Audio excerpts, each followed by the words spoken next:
guys, kumusta po kayong lahat? Welcome back to my channel, and for today's video ay i-share ko naman sa inyo kung paano gamitin ang keyword tool. Ano yung kahalagahan at kung paano ito i-apply sa ating video sa YouTube. Ang keyword tool kasi guys ay nagsasuggest sa atin ng the best description ng naaayon sa title ng ating video. So, kung gusto nyo malaman, syempre, just keep on watching. Pero bago ang lahat, kung bago lang kayo sa channel ko, please don't forget to like and subscribe and hit the notification bell para lagi kayong updated sa video na aking i-upload. Okay? Umpisa na tayo. Ito guys, umpisahan na natin. First, punta tayo dito sa ating Google. Click natin yan. Dito ay i-search natin ang keyword tool. Keyword tool. Ayan, search. Ito guys, nakikita nyo. Ayan, i-click natin yan. Ayan, click.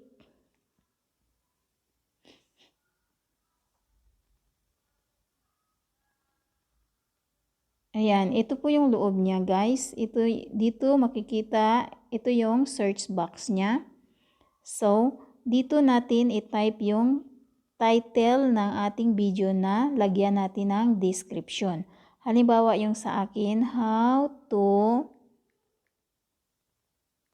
hide friend on Facebook. Ayan. So, ang gawin natin dyan ay click natin itong search. Ayan. Click.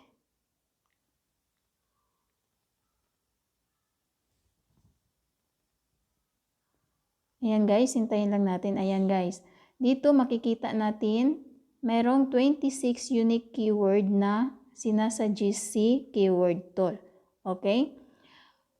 Nasa sayo guys kung i-copy mo yan lahat. Kung gusto mong i-copy yan lahat, i-check mo lang yung mga box. Ito, i-check nyo lang yung mga box dito. Ayan, lahat, i-check mo lang yan. Tapos, i-copy paste mo. Yung sa akin halimbawa, i-check ko yan lahat, kunin ko yan lahat. Tapos, copy ko yan. Copy paste ko.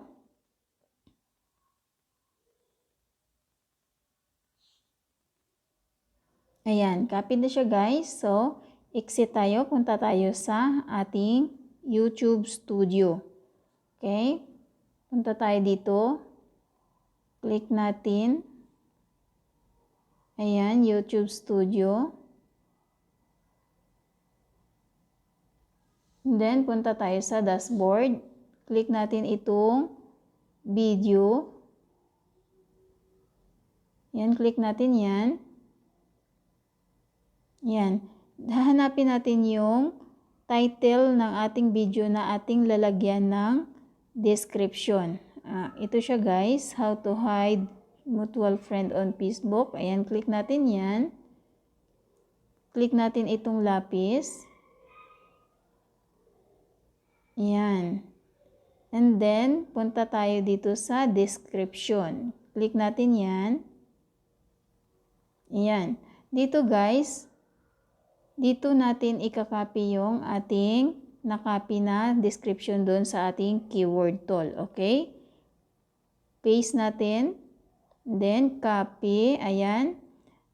Ito na siya guys. Nakikita nyo, nakalagay na ang ating description. So, gawin natin dyan ay i-save lang natin. Click natin ang save. Ayan siya guys. Halimbawa guys, kung yung ating viewers ay mag-research ng naaayon sa ating description, nandun yung sa description natin ay masasali yung ating video. So, ganun lang kadali guys. Sana'y na-enjoy nyo ang panonood. Thank you for watching. Bye-bye.